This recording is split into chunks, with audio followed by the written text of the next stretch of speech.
મહત્વના સમાચાર મળ્યા છે કે શિક્ષક દિન નિમિત્તે ખેડૂતની ભૂમિ તરીકે ઓળખાતા મહેસાણાના ખેરાલુમાં મ્યુનિસિપલ હાઈસ્કૂલમાં આજે અનોખો ઉજવણી જોવા મળી રહી છે, જ્યાં વિદ્યાર્થીઓ ગુરુજી છે એ લોકોની ભૂમિકા ભજવી અને શિક્ષણ ક્ષેત્રના સમર્પણને જીવંત બનાવી રહ્યા છે। ડોક્ટર રાધાકૃષ્ણની યાદમાં યોજાયેલા આ કાર્યક્રમમાં અલતય બા સોસાયટીના રહીશ ડોક્ટર ગનીભાઈ મેમણની પુત્રી રૂમિશા મેમણ એક દિવસની આચાર્ય બની વિદ્યાર્થીઓમાં આત્મવિશ્વાસ જગાવ્યો હતો।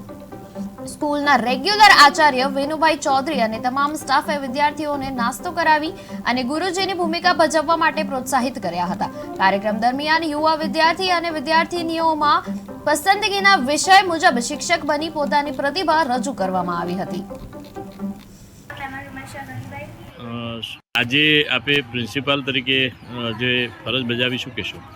આજે અમારી શાળામાં શિક્ષક દિનનું આયોજન કરવામાં આવ્યું છે, ત્યારે હું આજે આ શાળામાં પ્રિન્સિપાલ તરીકે મને ફરજ નિભાવવા મળી છે અને આજે પ્રિન્સિપાલ તરીકે મેં બધું નિરીક્ષણ કર્યું શાળામાં અને મને ખૂબ સારું લાગ્યું। બધા બાળકો પણ સારી રીતે રહ્યા અમારી વચ્ચે। અને કહેશો વિનુભાઈ, આજે મ્યુનિસિપલ હાઈસ્કૂલમાં શિક્ષક દિવસની કેવી ઉજવણી? ડૉક્ટર રાધાકૃષ્ણની યાદમાં શિક્ષક દિનની ઉજવણી સમગ્ર ભારતભરમાં કરવામાં આવે છે। આજે અમારી મ્યુનિસિપલ હાઈસ્કૂલ ખેરાલુમાં સ્વયં શિક્ષક દિનની ઉજવણી કરવામાં આવી। ખૂબ મોટી સંખ્યામાં વિદ્યાર્થીઓ। મારું નામ મહેમાન રૂમેશા ગનીભાઈ। આજે આપે પ્રિન્સિપાલ તરીકે જે ફરજ બજાવી શું કહેશો?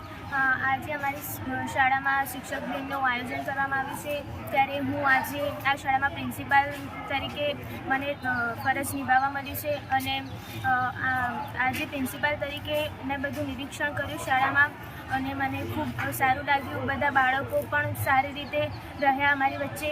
અને કહેશો વિનુભાઈ, આજે મ્યુનિસિપલ હાઈસ્કૂલમાં શિક્ષક દિવસની કેવી ઉજવણી? ડૉક્ટર રાધાકૃષ્ણની યાદમાં શિક્ષક દિનની ઉજવણી સમગ્ર ભારતભરમાં કરવામાં આવે છે। આજે અમારી મ્યુનિસિપલ હાઈસ્કૂલ ખેરાલુમાં સ્વયં શિક્ષક દિનની ઉજવણી કરવામાં આવી। ખૂબ મોટી સંખ્યા